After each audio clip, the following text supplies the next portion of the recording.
if you're a witness or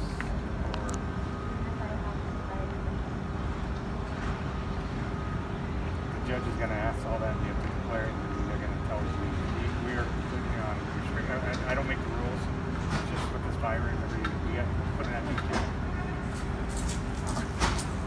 What are you doing? I'm a reporter. I'm reporting on what the courts are doing when they're closing. Okay, and you can record all that paperwork on the front. Those are the restrictions and orders from the presiding judge. I know. I've read them all, and so have all these people, but we're all a little confused, and so I'm...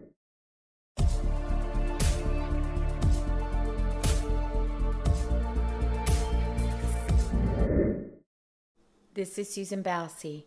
Few journalists, First Amendment auditors, and members of the public understand the importance of this question. Because when a police officer asks you a question, you have the right to remain silent, and criminal defense attorneys will tell you to exercise that right. However, police officers can also be very valuable sources for journalists. They also may be called as witnesses in a criminal or civil case, and they can be witnesses who determine that you are credible, or they can be witnesses who can influence a judge, a jury, a prosecutor, and private lawyers to think differently of you. And that's why I record the police, because I understand the importance of police officers being called either in their official capacity or in their personal capacity to talk about their opinions and what they believe. Hi, Miss Rich. This is Sergeant Manuel here at the Family Justice Center. Can you please give me a call at your earliest convenience? 408-792-4322. That's my desk number. Or I need some direction. Miss Bassi is here, and Miss Bassi is being Miss Bassi, and I caught her on camera turning on her camera/video function on her iPad. I can't confirm she's not recording or not, but she is acting very Miss Bassi-like. If you can please give me a call, we can get some direction from you, what you want me to do. I'd be really appreciated. Okay? Thank you very much. Bye-bye. In a civil case? No, it wasn't civil. It was criminal. Burglars, stealing stuff, breaking into cars, really? going into pursuits and stuff like that. Yeah. Susan Bassi, YouTube channel. Hi, nice to meet you, Susan. Aw, thank so you. did you talk me into coming over talking to you? Now you're putting me on YouTube. You're I am. Me. You know, this mug's gonna break that camera. No way. Are you kidding me? That's a pretty handsome guy. Actually, right here in this very spot. Thanks, Vacville. We appreciate you. Because right here in this very spot, I had a little encounter with police officers, and a few weeks later. The role of police officers and journalists in our modern society isn't always as clear as we would like it to be. But journalists are required to be treated under the law just as any other member of the public. And that means if we lie to a police officer or give legal advice without a license, we can be criminally prosecuted. Both police officers and journalists rely on their training and their experience. They develop sources and they get information that is disseminated to the public. And journalists typically aren't called to be witnesses in court. So what police officers tell us can be vastly important in order to provide accurate information about the courts to the public. And those police officers can give us information about their personal divorce cases or what they observe when they work inside the courthouse as a bailiff, because they understand what the judges, the lawyers, and their other fellow police officers are doing inside those courthouses. And all of us, regardless of whether we can afford a lawyer or have to represent ourselves, are entitled to fair hearings and entitled to access the courts just the same as everybody else. Accurate information to the public is important not only to maintain your sources and engagement, but it's also important to maintain public trust. This is a photographer and a reporter for the San Jose Mercury. I've worked with both of them for many years on a number of collaborative projects. On this particular day, we were accessing the courts where we had both been granted media requests, and we were providing information to the public about the overturning of marijuana convictions and the expungements of records. Robert Solana has done a vastly good job on his reporting on the courts. These are trying issues and difficult for the public to understand. But on the last day of the year, he is aware that he published an article that I was very critical of. And I feel that it's my duty to educate journalists to make sure that they accurately report on the courts and don't just merely rely on access journalism to get into the courts and make a buck and move on. Consent from me of any form. I don't need consent. I'm in public. You have no consent. You're an attorney. I will ask the deputies to come stop you from harassing me. Please do. Go ask them. They're right there. Stop harassing people. It's against the law.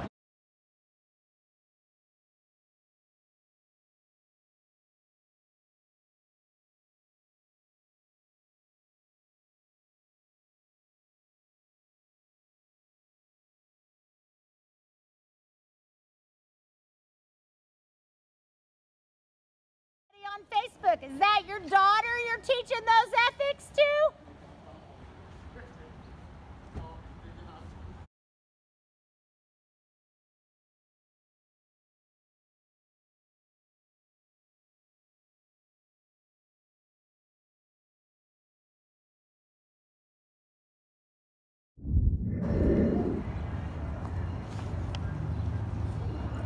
Excuse me, are you an attorney? Yes. Do you know what the hours are on the courthouse and what its accessibility is? You don't know?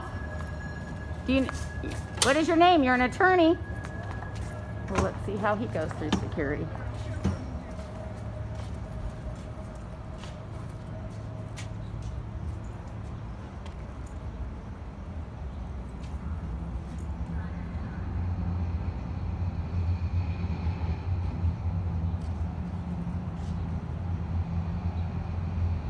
I was doing criminal defense, but I'm handling political criminal defense is what I was doing.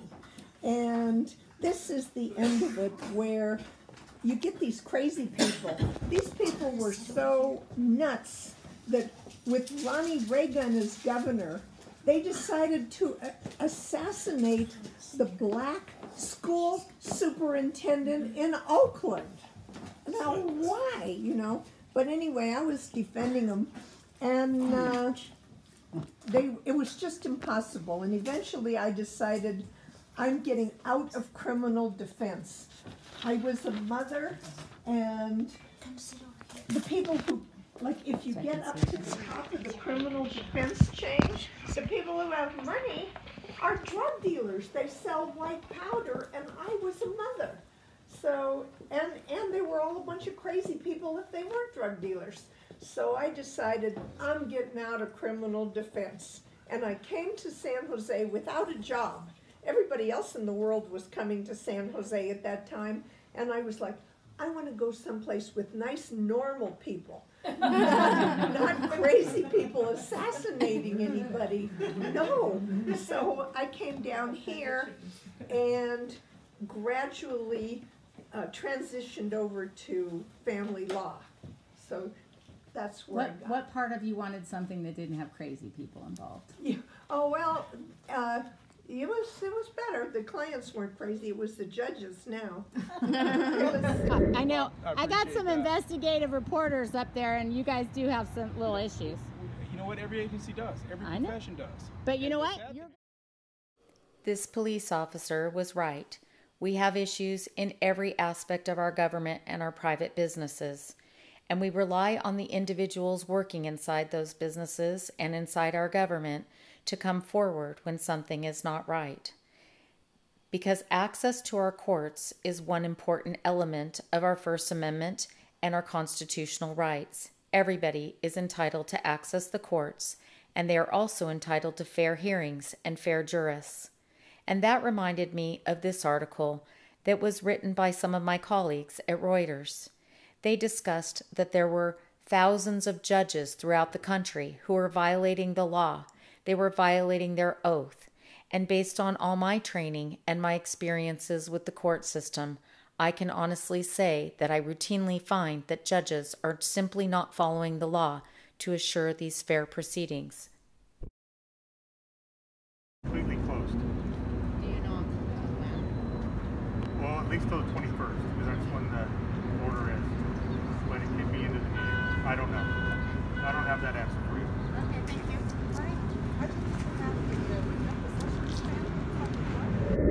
Journalists also have a right to record the police, and the police have a right to record journalists, whether in their official